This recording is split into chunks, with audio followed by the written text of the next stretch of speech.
பேதுரு 1ஆம் அதிகாரத்தில் 4வது வசனத்தை எடுத்துக்கொள்ளும். 2 பேதுரு 1ஆம் அதிகாரம் 4வது வசனம். இச்சையினால் உலகத்திலிருந்து உண்டாகும் கேட்டுக்கு தப்பி திவ்ய சுபாவத்துக்கு பங்குள்ளவர்கள் ஆகும் பொருட்டு மகா மேன்மையும் அருமையுமான வாக்கு தத்தங்களும் அவைகளினாலே நமக்கு அளிக்கப்பட்டிருக்கிறது. கடந்த வாரத்திலே நாம் இதை குறித்து பார்க்கும் பொழுது மகா மேன்மையும் அருமையுமான வாக்கு தத்தத்தை தேவன் நமக்கு என்ன பண்ணியிருக்கிறாரு, கொடுத்திருக்கிறார். வாக்கு தத்தங்கள் அப்படின்னு வரும்பொழுது நம்ம நிறைய நேரங்களில் உலக பிரகாரமான ஜீவனுக்குரிய வாக்கு தத்தங்களை, அதாவது இந்த உலகத்தில் நல்லா வாழ்கிறதுக்கு என்னவெல்லாம் வாக்கு பண்ணியிருக்கார் தேவன் அப்படிங்கிறத கவனத்தோடு நம்ம பெற்றுக்கொண்டு நிறைய வாக்கு தத்தங்களெல்லாம் வீடுகளில் எழுதி வைக்கிறோம், எல்லா இடங்கள்லையும் பார்க்குறோம். வாக்கு தத்தங்கள் நிறைய நமக்கு தெரியும். கர்த்தர் என்னெல்லாம் வாக்கு பண்ணார் நான் நன்றாக இருப்பதற்காக அப்படிங்கிறது நிறைய தெரிஞ்சு வச்சுருக்கிறோம். ஆனால் இது வெறும் உலக பிரகாரமான இந்த ஜீவனுக்கு என்று சொல்லும் பொழுது இந்த உலகத்தின் ஜீவனுக்காக மட்டும் தேவன் வாக்குத்தத்தங்களை கொடுக்கவில்லை. அவர் தெய்வ பக்திக்கு வேண்டிய தெய்வ பக்திக்குரிய வாக்குத்தத்தங்களையும் தேவன் நிறைய என்ன கொடுத்துருக்கிறாரு. உலகத்தின் ஜீவனுக்காகவும் வாக்குத்தத்தம் கொடுத்துருக்கிறாரு, தேவ பக்திக்காக ஒரு வாக்குத்தத்தங்களை இணைச்சிருக்கிறாரு, கொடுத்துருக்காரு. 2 பக்கமும் பார்க்குறோம். நம்ம 2 வாக்குத்தத்தங்களுமே நமக்கு அருளப்பட்டிருக்கிறது. ஒன்று உலகத்தின் ஜீவனுக்கான வாக்குத்தத்தம், அது நம்ம திரும்ப திரும்ப திரும்ப போதிக்கப்படுறோம், அதனால் நிறைய நம்ம அறிந்திருக்கிறோம். உலகத்தின் ஜீவனுக்கான வாக்குத்தத்தம் மாத்திரமல்ல, தேவ பக்திக்கான வாக்குத்தத்தங்களும் நிறைய இருக்கு. அப்போ தெய்வ பக்திக்குரிய வாக்குத்தத்தங்களை ஒன்று நம்ம அறிந்திருக்கிறோமா, 2வது அதை அறிந்து விசுவாசித்து வாழ்க்கையில் அதை அடைந்திருக்கிறோமா அப்படிங்கிற கேள்வி இருக்கிறது. நிறைய நேரங்களில் தேவ பக்திக்குரிய வாக்கு தத்தங்கள் நிறைய பேருக்கு தெரியலை. தேவ பக்திக்குரிய வாக்கு தத்தங்களை அவங்க ரொம்ப பெரிதாக என்றதும் இல்லை. ஆனால் ஜீவனுக்குரிய வாக்கு தத்தங்களை ரொம்ப முக்கியமாக நினைக்கிறாங்க. ஏன்னா அது இல்லாட்டினா அந்த உலகத்தில் நம்ம வெற்றியாக நினைச்ச முடியாது, வாழ முடியாது. அதனால் அது நமக்கு நல்லா விளங்குது. அந்த வாக்கு தத்தத்தை கண்டிப்பாக பிடிக்கணும், அதை விசுவாசிக்கணும், அதை கிளைம் பண்ணுறோம் தேவன்கிட்ட, அதை பெற்றுக்கொள்ளுகிறோம், உரிமை பாராட்டுகிறோம். எப்படி இந்த உலக பிரகாரமான வாக்குத்தத்தங்களை நம்ம உரிமை பாராட்டி எடுத்துக்கொள்ளுகிறோமோ அதுபோல் ஆவிக்குரிய வாக்குத்தத்தங்கள், தெய்வ பக்திக்குரிய வாக்குத்தத்தங்களை நம்ம என்ன செய்யணும், உரிமை பாராட்ட வேண்டியது அவசியமானதாக இருக்கிறது. தெய்வ பக்திக்குரிய வாக்குத்தத்தத்தையும் இந்த திவ்ய வல்லமையானதான் நமக்கு கொடுக்க போகிறது. அதுதான் 3ஆம் வசனத்தில் வாசிக்கிறோம். தம்முடைய மகிமையினாலும் காருண்யத்தினால் நம்மை அழைத்தவரை அறிகிற அறிவினாலே. பாருங்க, அழைத்த தேவனை அறிகிற அறிவினாலலாம் இதெல்லாம் கிடைக்குது. முதல்ல பாருங்க, வாக்கு தத்தங்களை பற்றிய அறிவு ரொம்ப அவசியம். வாக்கு தத்தங்களை பற்றிய அறிவு ரொம்ப அவசியம். சரீர பிரகாரமான வாக்கு தத்தங்களை பற்றிய அறிவும் அவசியம், ஆவிக்குரிய வாக்கு தத்தங்களை பற்றிய அறிவும் அவசியம். 2 வாக்கு தத்தங்களுமே மிகவும் முக்கியமானது. அதை பற்றிய அறிவு ரொம்ப அவசியம். அந்த அறியலைன்னா எப்பவுமே எதையுமே பெற்றுக்கொள்ள மாட்டோம். எந்த ஒரு காரியத்தையுமே அறியலைனா அடைந்து கொள்ள முடியாது, அறிய வேண்டும். அதான் வேதம் சொல்லுகிறது, ஜீவனுக்கும் அறிகிற அறிவினாலே ஜீவனுக்கும் தேவ பக்திக்கும் உரிய யாவற்றையும் அவருடைய திவ்ய வல்லமையானது நமக்கு தந்தருளதும் அன்றி. பாருங்க, நம்ம அதை அறிந்தால், இப்போ அந்த அறிவினால அதை அறிந்து நம்ம கடவுளை அப்ரோச் பண்ணும்போது, கேட்கும் பொழுது, தொடர்பு கொள்ளும் பொழுது, அவருடைய திவ்ய வல்லமையினால அதை நமக்கு என்ன செய்கிறாராம், கொடுக்கிறாராம். உலகத்தில் முடியாதுன்னு சொல்கிற எத்தனையோ காரியங்களை நம்ம விசுவாசி தெரிஞ்சிருக்கிறோம், பெற்றுக்கொண்டிருக்கோம் இல்லையா. உலக பிரகாரமான ஆசீர்வாதத்தில், சுகத்தில், உலகமெல்லாம் முடியாதுன்னு சொன்னால் கூட நம்ம விசுவாசத்தை செயல்படுத்தி தேவனிடத்துலேருந்து பெற்றிருக்கோம். எப்படின்னா அவருடைய திவ்ய வல்லமை தான் அதை என்ன செஞ்சிருக்கு, நமக்கு கொடுத்துருக்கு. நம்ம விசுவாசிக்கிற காரியத்தை நம்முடைய வாழ்க்கையில் நிறைவேற்றும்படியாக அவருடைய அந்த அளவில்லாத அந்த திவ்ய வல்லமை நமக்குள்ள என்ன பண்ணுது, கிரியை செய்கிறது. அப்போ அதைத்தான் வேதம் சொல்லுது. அந்த திவ்ய வல்லமை கொடுக்குதே, அது எதையெல்லாம் கொடுக்குதுன்னா உலக பிரகாரமான ஆசீர்வாதத்தை மட்டுமல்ல, ஆவிக்குரிய அல்லது தெய்வ பக்திக்கு உரிய ஆசீர்வாதங்களையும் வாக்கு தத்தங்களையும் அது நமக்கு கொடுத்திருக்கிறது. அதைத்தான் அவர் சொல்றார், இச்சையினாலே உலகத்தில் உண்டாகும் கேட்டுக்கு தப்பி. பாருங்க, இந்த உலகத்தில் இந்த உலகம் இச்சைகளுக்கு அடிமையாக கிடக்குது. மனுஷன் பாருங்கள், பலவிதமான காரியங்களை பிசாசு இச்சிக்கும்படி செய்கிறான், இச்சைகளை தூண்டுகிறான். இச்சைகளை தூண்டிகிட்டே இருக்கிற மாதிரி தான் இந்த உலகத்தினுடைய ஆக்டிவிட்டீஸ் எல்லாமே இருக்கும். அது எப்படின்னா, ஒன்று பண இச்சையை தூண்டுறதுனால மனுஷன் எப்படியாவது கொள்ளையடிச்சாவது திருடியாவது லஞ்சம் வாங்கியாவது பெரிய பணக்காரன் என்ன செஞ்சிடணும், பொருள் சேர்த்துடணும், பணக்காரனா ஆயிரணும் அப்படிங்கிற எண்ணம். அப்போ ஏன்னா அது ஒரு பண இச்சை இல்லையா? அந்த பண இச்சை அல்லது பண ஆசை என்று வேதம் சொல்லுது. ஆனால் அது பணத்தின் மேலே உள்ள ஒரு பெரிய இச்சை. அதனால தான் அது என்ன பண்ணுதுன்னா, எப்படியாயிலும் அந்த பணத்தை என்ன செய்யணும், அடைஞ்சிடணும் அப்படின்னு அது முயற்சி பண்ணுது. மாம்ச இச்சைகளை குறித்து பார்க்கிறோம், கண்களின் இச்சைகளை குறித்து பார்க்கிறோம். இப்படி பல இதெல்லாம் இந்த இச்சைகள் எல்லாம் உலகத்தில் என்ன செய்யப்பட்டிருக்கு, உலகத்தால் தூண்டப்பட்டு கொண்டே இருக்கிறது. அது தூண்டுறதுனால மனுஷன் தன் நிலையை தாண்டி, அவனுடைய ஒழுக்க நெறிமுறைகளெல்லாம் தாண்டி, சட்டத்திட்டங்களையெல்லாம் தாண்டி வேற மாதிரி என்ன செய்யறான், போயிடுறான். எப்படியாவது அதை அடையணும் அப்படின்னு சொல்லி அவன் செயல்படுகிறதை பார்க்கிறோம். இங்கே வேதம் சொல்லுகிறது, இப்போ நம்மளை அந்த இச்சையினால் உலகத்திலிருந்து உண்டாகிற அந்த கேடுகளுக்கெல்லாம் தப்பி திவ்ய சுபாவத்திற்கு பங்குள்ளவர்களாகும் பொருட்டு தேவனுடைய அந்த திவ்யமான சுபாவங்கள், அவருடைய அந்த உயர்ந்த உன்னதமான அற்புதமான அந்த நல்ல சுபாவங்களுக்கு நாம் பங்குள்ளவர்களாக ஆகும் பொருட்டு பாருங்கள். இப்போ நம்ம தேவனுடைய சுபாவங்களுக்கு பங்குள்ளவர்களாய் ஆகும்படி நம்ம அழைக்கப்பட்டிருக்கிறோம். தேவனுடைய சுபாவங்களுக்கு பங்குள்ளவர்கள். அப்போ தேவனை போல நம்ம மாறணும். இப்போ ஆதியில் பார்த்தீங்கன்னா, ஆதாமை சிருஷ்டிக்கும் பொழுது தேவன் சொன்னார், தமது சாயலின்படியேயும் தமது ரூபத்தின்படியேயும் மனுஷனை உண்டாக்குமாக என்று சொல்லி தேவ சாயலாகவே அவனை சிருஷ்டித்தார். பாருங்க, தேவனுடைய அந்த சாயல், அந்த சுபாவம், அந்த ரூபம் இதெல்லாம் இருக்கும்படி, அந்த காட்ஸ் நேச்சர் அப்படியே மனிதனுக்குள்ளே இருக்கும்படி தான் மனிதனை தேவன் என்ன செஞ்சார், சிருஷ்டித்தார். ஆனால் மனுஷன் பாவம் செய்ததுனால அந்த சுபாவங்கள் எல்லாம் கொஞ்சம் கொஞ்சமாக இழந்து போய் இன்றைக்கி இந்த உலகத்திலிருந்து உண்டாகிற இச்சைகளுக்கு போய் மனிதன் அடிமையாக கிடக்கிறத பார்க்குறோம். இப்போ மறுபடியும் ரட்சிக்கப்பட்ட மனிதனை தேவன் எந்த நிலையில் வைக்க நினைக்கிறாருன்னா, ஆதியிலே ஆதாமை எப்படி உண்டாக்கினாரோ தமது சாயலின்படியையும் தமது ரூபத்தின்படியையும் அவனை தேவ சாயலாகவே சிருஷ்டித்தார்னு போட்டிருக்கியா. அப்போ அந்த நேச்சர், அந்த சுபாவங்கள் இருக்கக்கூடிய மனிதனாக இவன் இருக்கும்படி அப்படியே இவனை உண்டாக்க வேண்டும் என்று தேவன் என்ன செய்கிறாரு, விரும்புகிறார். இப்போ அவருடைய விருப்பம் அவரை போல நம்ம மாறுவது. அந்த ஆதி மனிதனாகிய ஆதாமுடைய பாவத்துக்கு முந்திய நிலைக்கு நம்ம மாறணும் அப்படிங்கிறத தேவனுடைய விருப்பமாக இருக்குது. அந்த சுபாவம், அந்த அந்த அந்த சுபாவங்களுக்கு பங்குள்ளவர்களாக நம்ம வாழணும் அப்படிங்கிறது தேவனுடைய விருப்பம். அப்போ அந்த சுபாவத்தை நமக்குள்ள கொடுக்கிறதுக்காக மகா மேன்மையும் அருமையுமான வாக்குத்தத்தங்களும் அவைகளினாலே நமக்கு அளிக்கப்பட்டிருக்கிறது.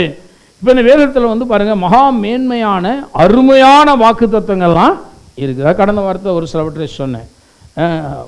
பிதா வாக்கு பண்ணார், பரிசுத்த ஆவியை வாக்கு பண்ண. ஏன்னா முதல்ல இந்த நம்முடைய வாழ்க்கையில் நம்ம நிறைவேற வேண்டிய மிக முக்கியமான ஒரு தெய்வீகமான வாக்கு தத்துவம், தெய்வீகமான சுபாவத்துக்கு நம்ம பங்குள்ளவர்களாகும்போது தேவ பக்திக்குரிய வாக்கு தத்துவம் அப்படின்னு சொன்னோம்னா, அது பரிசுத்த ஆவியை நம்ம என்ன செய்யணும், பெறணும். ஒன்று ரட்சிக்கப்படணும், ரெண்டாவது பரிசுத்த ஆவியை குறித்த ஒரு வாக்கு தத்துவம் நமக்கு கொடுக்கப்பட்டிருக்கு. அதுதான் சீசர்கிட்ட சொன்னார், நீங்கள் உலகமெல்லாம் போய் சுவிசேஷத்தை பிரசங்கம் பண்ண சொன்னோன்னே போயிடாதீங்க, நான் பிதாட்ட போய் பிதா வாக்கு தத்துவம் பண்ணினதை பெற்று உங்களுக்கு நான் அருளுகிற வரைக்கும் நீங்கள் எருசலேமில் என்ன செய்யுங்க, இருங்கன்னாரு. அவங்க வெயிட் பண்ணாங்க.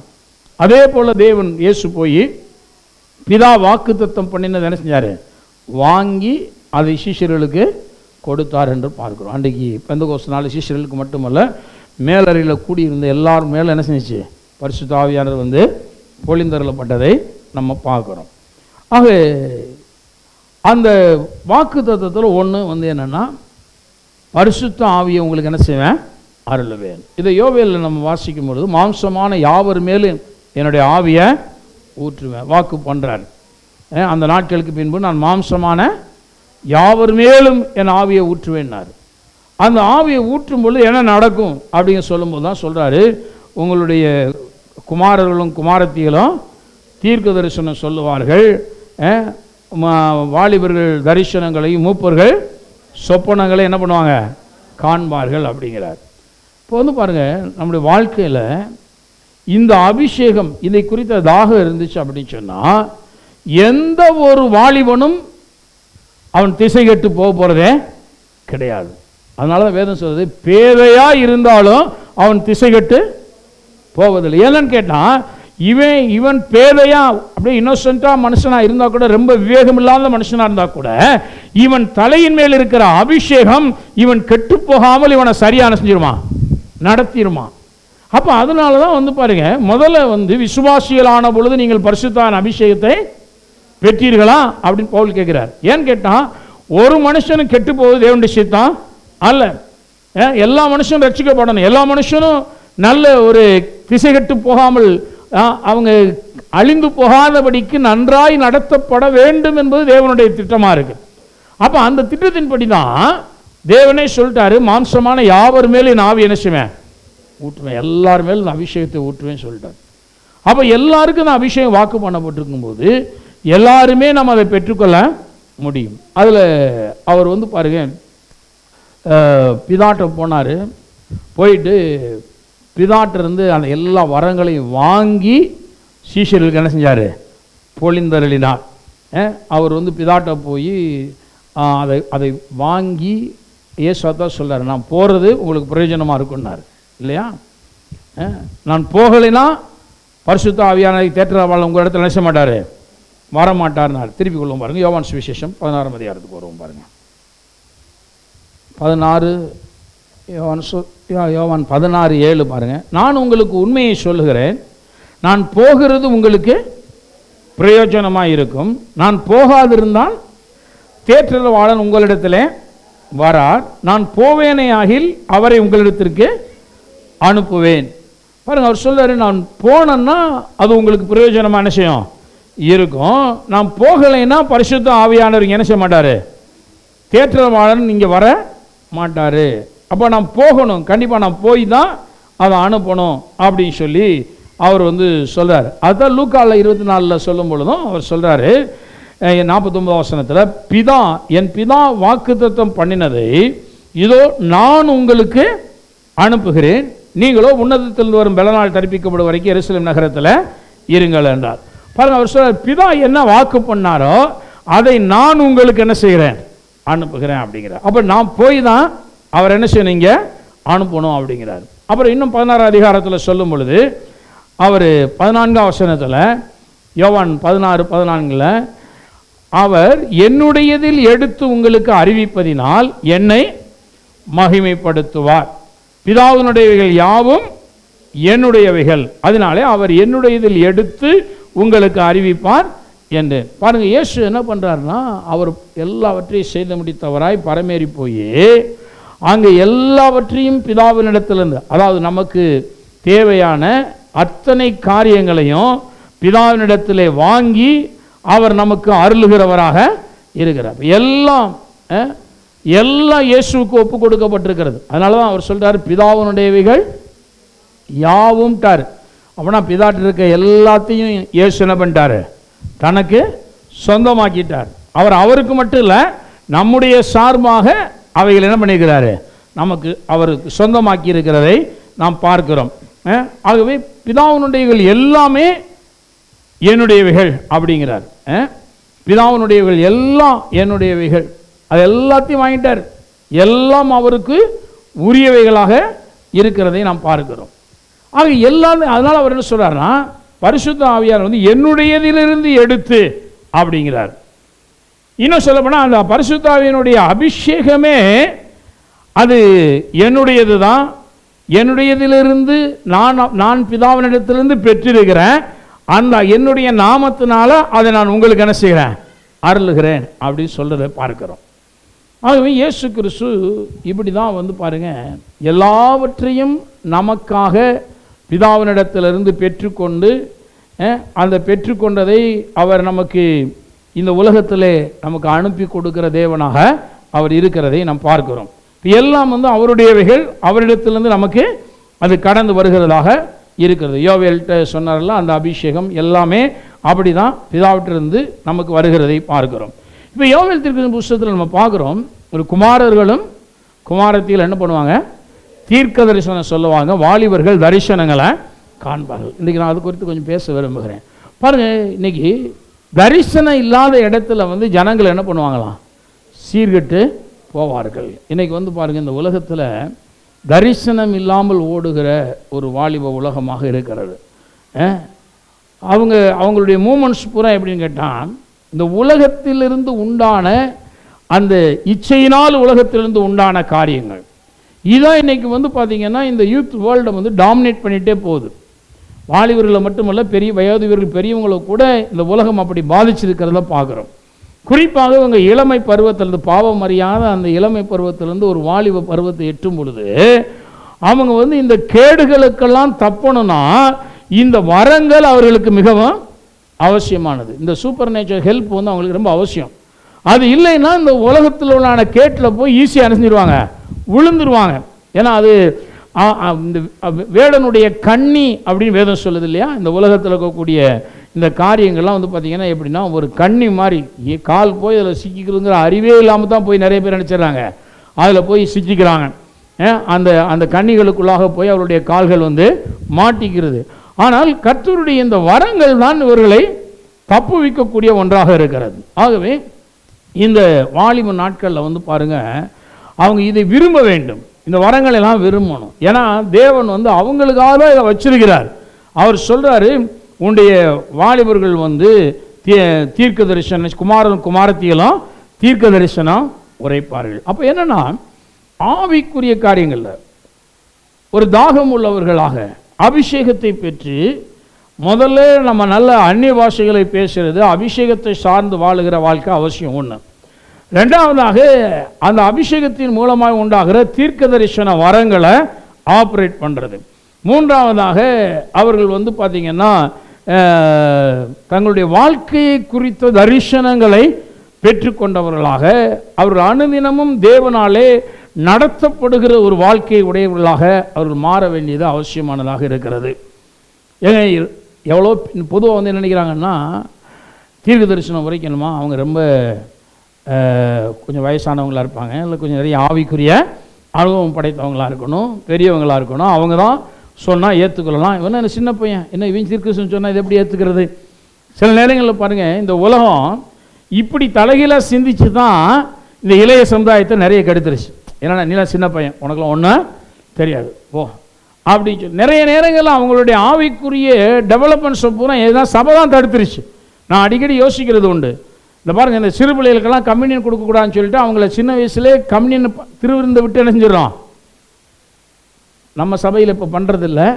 ஆனால் நிறைய நேரங்களில் சிறு பிள்ளைகள்லாம் விரட்டி வெளியில் விட்டுருவாங்க. நீலாம் பந்தியில் கலந்துக்காத போ, நீலாம் இன்னும் வயசாகலை. அப்போ என்னென்னா, ஆவிக்குரிய அனுபவங்களை அவர்கள் பெறுவதை இந்த சபையே என்ன செஞ்சிருது, தடுத்துருது. ஆனால் வேதம் சொல்லுது, இந்த கர்த்தருடைய பந்தியெல்லாம் உங்களுக்கும் உங்கள் பிள்ளைகளுக்கும் உரிய உடன்படிக்கைன்னு சொல்லுது. நித்திய பிரமாணம், நித்திய கட்டளை அப்படின்னு வேதம் சொல்லுது. பிள்ளைகளும் கண்டிப்பாக இதை செய்யணும், விரும்பினா செய்யட்டும், விரும்பாட்டினா அப்படிலாம் இல்லை, கண்டிப்பாக செய்யணும் அப்படின்னு வேதம் சொல்லியிருக்கு. இவன் பிள்ளைகளுக்கும் உரிய நித்திய கட்டளை அப்படின்னு சொல்லி வேதம் சொல்லுது. ஆனால் நம்ம நிறைய நேரங்களில் பிள்ளைகளை அந்த வயசில் வெளியே அனுப்பிடுறோம்.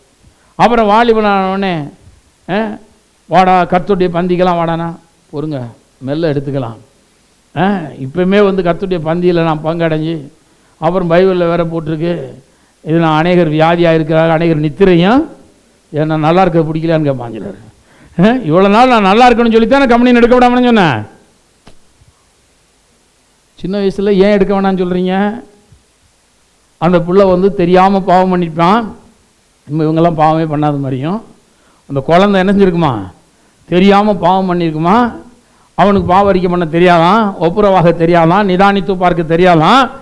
அதனால் அந்த பிள்ளை நல்லா இருக்கணும்னு சொல்லிட்டு தான் இவங்க என்ன நினைக்கிறாங்க, கர்த்தருடைய பந்தியில் கலந்துக்க வேண்டாம்பா, இன்னும் உனக்கு வயசு வரல, வெளியே போயிரு அப்படின்னு அனுப்பிச்சிடுறாங்க. அப்புறம் கொஞ்சம் பெரிய ஆளாக விட்டு அவன்கிட்ட கூட டே கர்த்தருடைய பந்தியில் கலந்துக்கிட்டானா, அவன் திருப்பி கேட்குறான், நான் தான் இப்போ தப்பான வழியெல்லாம் கொஞ்சம் அங்கிட்டு இங்கிட்டு சுற்றிட்டு தரேன், தெரியாதா உனக்கு? இப்போ வந்து என்னை கலந்துக்கன்னு சொன்னால் நான் நல்லா இருக்க உனக்கு பிடிக்கலையான்னு கேட்குறான். விளங்குதா உங்களுக்கு? நான் இப்போ நல்லா இருக்க உங்களுக்கு பிடிக்கலையா? அப்போ என்னென்னா கர்த்தருடைய பந்தினாவே மனுஷங்களுக்கு பெரிய ஆக்கினை தீர்ப்பை கொடுத்துரும், இதுக்கு பக்கத்திலே வரக்கூடாது அப்படிங்கிற மாதிரி ஒரு மைண்ட் செட் வந்துருச்சு பாருங்க நிறைய நேரங்களில். காரணம் என்னென்னா அது அறியாமையினால தான் மனுஷன் இப்படி என்ன செஞ்சுட்டு இருக்கான், போயிட்டே இருக்கிறான். கர்த்தருடைய பந்தியை குறித்த ஒரு சரியான ஒரு அறிவு இல்லை, ஒரு வெளிச்சம் இல்லாததுனால இப்படி வந்து அவங்க வந்து சிந்திக்கிறதை நாம் பார்க்கிறோம். ஆகவே ஒவ்வொன்றும் இப்படி தான் எல்லாமே. இப்போ தீர்க்க தரிசனம் உரைத்தல் சபையில் யாராவது வந்து புதுசாக வந்து ஒரு வாலிபன் தீர்க்க தரிசனம் சொல்கிறான்னு வச்சுங்க, உடனே அவன்கிட்ட போய் உனக்கு பைபிளை பற்றி எல்லாம் தெரியுமா, நீ என்ன பைபிள் படிச்சிருக்க, உனக்கு வேத வசனம்லாம் தெரியுமா, தீர்க்க தரிசனம் என்னன்னு தெரியுமா? அவங்க கடைசி பார்ப்போம் பாருங்க, இது எதுக்குடா நம்ம வம்பு, நம்ம பேசாமல் இருந்துட்டு பேசாமல் போயிடுவோம் அப்படின்னு சொல்லிட்டு இந்த வாலிபர்கள் வந்து வாயை திறக்கிறது இல்லை. நான் சொல்லுகிறேன், வாலிபர்கள் தான் தீர்க்க தரிசனம் சொல்லணும். ஹல்லேலூயா. வாலிபர்கள்லாம் இன்னும் சும்மா தான் இருக்காங்க. வாலிபர்கள் தான் தீர்க்க தரிசனமே என்ன செய்யணும், சொல்லணும். எல்லா வாலிபர்கள், திருமணமாகாத வாலிபர்கள் அல்லது ஒரு 30 வயசு கீழே இருக்கவங்கள கையை உயர்த்துங்க, உயர்த்துங்க. சும்மா நீங்கள் தான் தீர்க்க தரிசனம் சொல்லணும். ஹல்லேலூயா. சத்தமாக ஒரு ஹல்லேலூயா சொல்லுங்க பாப்போம். தீர்க்க தரிசனம் நீங்கள் இப்படி சொன்னீங்கன்னா பக்கத்தில் இருக்க ஆள் கூட கேட்காது. தீர்க்க தரிசனம் நீங்கள் சொல்லும்போது எப்படி சொல்லணும்னா ஒரு முழு சபைக்கும் கேட்குற அளவுக்கு சொல்லணும். அப்போ சத்தம் முதல்ல என்ன செய்யணும், நல்லா வரணும். நீங்கள் ஒரு ஹல்லேலூயா சொல்லுங்க பாப்போம். ஹல்லேலூயா. நல்லா சத்தமாக பேசின சிலர் பாருங்கள், ஜெபம் பண்ணுங்கன்னு சொல்லுவோம். கூட்டத்தில் ஜெபம் பண்ணும்போது அது நம்ம நல்லா தலையை முக்காடு போட்டுக்கிட்டு நல்லா குனிஞ்சிக்கிட்டு வேற அப்படியே பேசிக்கிட்டு தான் பக்கத்தில் இருக்க ஆள் எப்படி ஆமேன்னு சொல்லுவாங்க. சில நேரங்களில் எங்களுக்கெல்லாம் கேட்காது, அப்படியே ஒரு நிதானமாக ஏதோ ஒரு சத்தம் அப்படியே வந்துட்டு இருக்கோம், அவ்வளோதான். அது என்ன பண்ணுறாங்கன்னே தெரியாது, கேட்கவே கேட்காது கூட்டத்தில். நான் சொல்கிறேன், சபையில் எதை செய்தாலும் நல்லா சத்தமாக செய்யுங்க. ஜெபம் பண்ணாலும் சரி, தீர்க்க தரிசனம் சொன்னாலும் சரி, பாட்டு பாடினாலும் சரி, ஹல்லேலூயா சொன்னாலும் சரி, எல்லாத்தையும் எப்படி செய்யணும், எப்படி செய்யணும், சத்தமாக செய்யணும். பரலோகத்தில் அதனால தாங்க அதனுடைய நிலைக்கால்கள் எல்லாம் அங்கே தேவதூதர்கள் ஆர்ப்பரிக்கிற ஆர்ப்பரிப்புலாம் அதிருமா, வைப்ரேட் ஆகுமா. அப்படிதான் சத்தமாக எல்லாமே ஒன்று அங்கே வந்து சொல்லப்படுகிறது, ஆராதிக்கப்படுகிறது. தீர்க்க தரிசனம் உரைக்கப்பட்டாலும் அப்படிதான் இருக்கணும், சும்மா வாய முடிட்டே இருக்கக்கூடாது. ரெண்டாவது வந்து நான் சொல்றேன், வாலிபர்கள் தீர்க்க தரிசனம் குமாரரும் குமாரத்திகளும் உரைப்பார்கள் அப்படின்னு எழுதப்பட்டிருக்கு. வாலிபர்கள் உங்களுக்கு தான் எழுதப்பட்டிருக்கு, உரைப்பீங்களா? ஹல்லேலூயா. உரைப்பீங்களான்னு கேட்டேன். பார்க்கலாம். நான் சொல்றேன், உரைப்பீர்களானா கடவுளுடைய வாக்குத்தத்தம் இது. இதை நான் பற்றி கொண்டால் தேவன் என்னை பயன்படுத்துவாரு. என்ன ஒரு தீர்க்கதரிசியா அவர் மாற்ற வல்லவராக இருக்கிறார். ஹல்லேலூயா. நான் சொல்றேன், உங்களை தீர்க்கதரிசியா மாற்ற போறது யாருன்னா அவர் தான் உங்களை வந்து தீர்க்க தரிசனம் உரைப்பீர்கள் அப்படின்னு தேவன் சொல்லியிருக்கிறார். அப்படின்னா உங்களை கொண்டு அவர் தீர்க்க தரிசனம் உரைக்க வைக்க போறாரு. உங்களை தீர்க்க தரிசியா மாற்ற போறது அவர் தான் மாற்ற போறாரு. அவர் தான் உங்களை அந்த வேலையை செய்ய வைக்க போறாரு. ஆவியானவர் வரும்பொழுது தான் இது நடக்குது. ஆவியானவர் இல்லாமல் இந்த காரியம் என்ன செய்யாது, நடக்காது. அபிஷேகத்தை சார்ந்து கொண்டு நீங்கள் ஜீவிக்கும் பொழுது, அந்த அபிஷேகம் உங்களுக்குள்ளே வரும் பொழுது, நீங்கள் வந்து உங்கள் குமாரரும் குமாரத்திகளும் தீர்க்கதரிசனம் என்ன செய்வாங்க, உரைப்பார்கள். அவங்க உரைப்பார்கள். பெற்றோர்களும் விசுவாசிங்க, இதெல்லாம் பிள்ளைகளை என்கரேஜ் பண்ணுங்க. பைபிளை முதல்ல நல்லா படிங்க, வேதத்தை கற்றுக்கொள்ளுங்க. வேத வசனங்களை கர்த்தருடைய ஆவியான நினைவுபடுத்தும் பொழுது அதை சொல்லக்கூடிய அளவில் தெளிவாக அதை நல்லா படிங்க முதல்ல. அப்போ தான் நம்ம தீர்க்க தரிசனம் நல்லா நினைச்ச முடியும், உரைக்க முடியும். அப்படிங்கிறதெல்லாம் கொஞ்சம் நம்ம இளம் பிராயத்திலிருந்தே இந்த வாலிபர்களுக்கு நம்ம கற்றுக் கொடுக்க வேண்டியது அவசியமானதாக இருக்கிறது. அவங்களுக்கு இதெல்லாம் நம்ம வந்து ட்ரெயின் பண்ணணும். நீங்கள் நல்லா தீர்க்க தரிசனம் உரைக்க முடியுமா? தரிசனங்களை காண்பார்கள். அடுத்து என்ன போட்டிருக்கு, வாலிபர்கள் என்ன பண்ணுவாங்களாம், தரிசனங்களை காண்பார்கள். அப்போ நம்ம வந்து சொப்பன, அதாவது தீர்க்க தரிசனம் உரைக்க முடியும், தரிசனங்கள் என்ன செய்ய முடியும், அடைய முடியும். இதெல்லாம் பற்றி நம்ம வந்து செய்ய முடியும். உன்னுடைய வாழ்க்கையின் தரிசனம் என்ன என்பதை உன் வாலிப பிராயத்திலே தேவன் உனக்கு வெளிப்படுத்த விரும்புகிறார். நிறைய பேருக்கு வயசு 40 வயசானா கூட 30 வயசானா கூட என் வாழ்க்கையின் தரிசனம் என்ன அப்படிங்கிறது அவங்களுக்கு தெரியாமலே வாழ்க்கையை ஓடிட்டு இருக்காங்க. ஏன்னா எங்கள் அப்பா அப்படி சொன்னார், இல்லை எங்கள் தாத்தா அப்படி சொன்னார், இல்லை பக்கத்து வீட்டுக்காரரு இதை படின்னு சொன்னார், அப்படி சொன்னார், இப்படி சொன்னார். நான் சொல்கிறேன், உங்களுடைய வாழ்க்கையின் தரிசனத்தை தேவன் உங்களுக்கு வெளிப்படுத்த விரும்புகிறார்.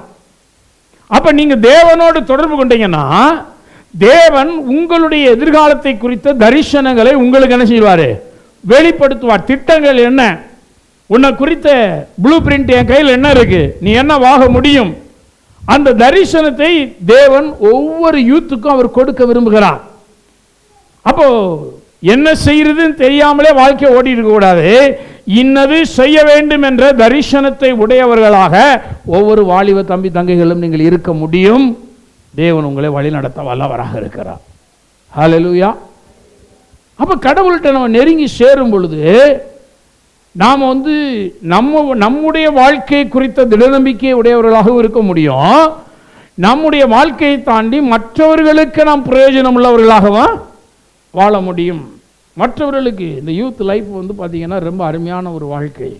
இங்கே தான் எல்லாமே பார்த்தீங்கன்னா டிசைன் பண்ணப்படுது. அவனுடைய எதிர்காலங்கள், அவர்களை கொண்டு தேவன் செய்கிற காரியங்கள் எல்லாத்தையும் அங்கே தான் ஆரம்பிக்கிறார். வாலிப பிராயத்திலலாம் ஆரம்பிக்கிறார். அதனால தான் வேதம் சொல்லுது, வாலிபனே உன் வாலிப காலத்தில் உன் சிருஷ்டிகரன் நினை. இப்போ நீங்கள் 40 வயசுக்கு மேலே போய் கடவுளை நினைக்கிறீங்கன்னு வச்சுக்கோங்க, கடவுள்கிட்டையும் கேட்குறீங்க, கடவுள் ஒரு தரிசனத்தை கொடுக்குறாரு, ஐயோ 20 வருஷம் வீணாக்கிட்டேனே, இனிமேல் நான் அதை செய்ய முடியுமா?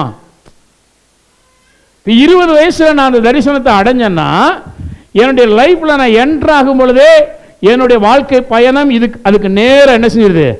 ட்ராவல் ஆயிடுது. நல்ல வேளை நாங்கள்லாம் அந்த சரியான நேரத்தில் அந்த தரிசனத்தை பெற்றோம். ஹல்லேலூயா.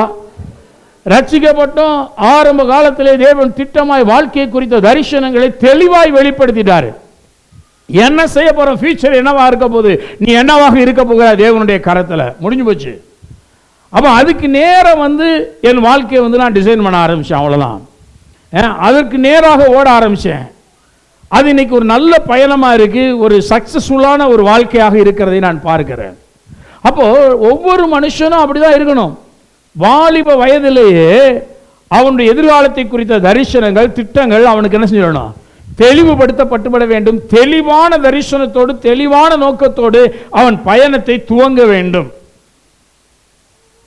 40 வருஷம் கழிச்சு புது பயணம் இல்லை, 60 வயசுல போய் அப்புறம் இன்னொரு பயணம்லாம் தொடங்க முடியாது. வாலிப வயசுல சரியா அது தொடங்கணும். அதுக்கு தான் தேவன் சொல்றாரு, இது திக்கு தெரியாத இந்த உலகத்தில் உன் அப்பா அம்மா கூட உன்னை அப்படி நடத்த முடியாது. ஆகவே உன்னை நான் உன்மேல் என் கண்ணை வைத்து உனக்கு ஆலோசனை சொல்லி நீ நடக்க வேண்டிய வழியெல்லாம் உனக்கு என்ன செய்வேன், நான் காட்டுவேங்கிறாரு. உன் மேல நான் பர்சனலா என்னுடைய கவனத்தை நான் வைக்கிறேன்.